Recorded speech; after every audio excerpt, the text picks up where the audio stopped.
Asal mula Singaraja. Dahulu kala di Pulau Bali, tepatnya di daerah Kelungkung, hiduplah seorang raja yang bergelar Sri Sakening. Ia mempunyai istri cukup banyak.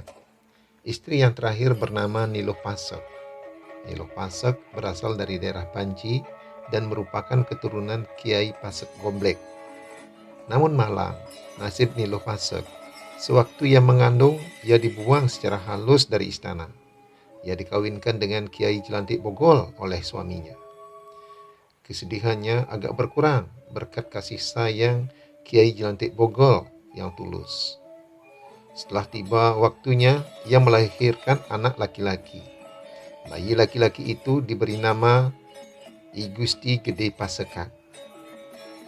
Bayi bernama I Gede Pasekan makin hari makin besar.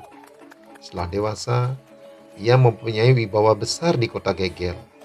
Ia sangat dicintai oleh pemuka masyarakat dan masyarakat biasa. Ia juga disayangi oleh Kiai Jelantik Bogol seperti anak kandungnya sendiri. Pada satu hari, ketika ia berusia 20 tahun, Kiai Jelantik Bogol memanggilnya. "Anakku, sekarang pergilah engkau ke Den Bukit di daerah Panci." "Mengapa saya harus pergi ke sana, ayah?" "Anakku, itulah tempat kelahiran ibumu." "Baiklah ayah, saya akan pergi ke sana." Sebelum berangkat, Kiai Jelantik Bogol berkata kepada anaknya, "Gusti, bawalah 2 senjata bertuah ini, yaitu sebilah keris bernama Ki Buru Semang dan sebatang tombak bernama Ki Tunjung Tutur. Mudah-mudahan engkau selamat." "Baik ayah." Dalam perjalanan ke Den Bukit ini, I Gusti Gede Pasekan diiringi oleh 40 orang di bawah pimpinan Ki Dumpiung dan Ki Kadosot. Setelah 4 hari berjalan, tibalah mereka di satu tempat yang disebut Batu Menyan. Di sana mereka bermalam. Malam itu, I Gusti Gede Pasekan dan ibunya dijaga ketat oleh para pengiringnya secara bergiliran. Tengah malam, tiba-tiba datang makhluk gaib, penghuni hutan. Dengan mudah sekali, I Gusti Gede Pasekan diangkat ke atas pundak makhluk gaib itu, sehingga ia dapat melihat pemandangan lepas dari lautan dan daratan yang terbentang di depannya. Ketika ia memandang ke arah timur dan barat laut, ia melihat pulau yang amat jauh. Sedangkan ketika ia memandang ke arah selatan, pemandangannya dihalangi oleh gunung. Setelah makhluk gaib itu lenyap, didengarnya suara bisikan. "Gusti, sesungguhnya daerah yang baru saja engkau lihat itu akan menjadi daerah kekuasaanmu."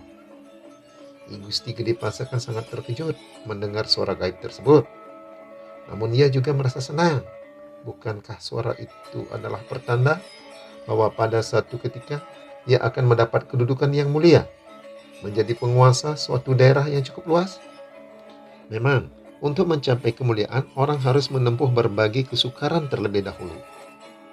Ia menceritakan apa yang didengarnya secara gaib itu kepada ibunya. Keesokan harinya, rombongan I Gusti Gede Pasekan melanjutkan perjalanan yang penuh dengan rintangan. Walaupun perjalanan ini sukar dan jauh, akhirnya mereka berhasil juga mencapai tujuan dengan selamat. Pada satu hari, ketika ia berada di desa ibunya, terjadi peristiwa yang menggemparkan. Ada sebuah perahu Bugis terdampar di pantai Penimbangan. Pada mulanya orang Bugis meminta pertolongan kepada nelayan di sana, tetapi mereka tidak berhasil membebaskan perahu yang kandas.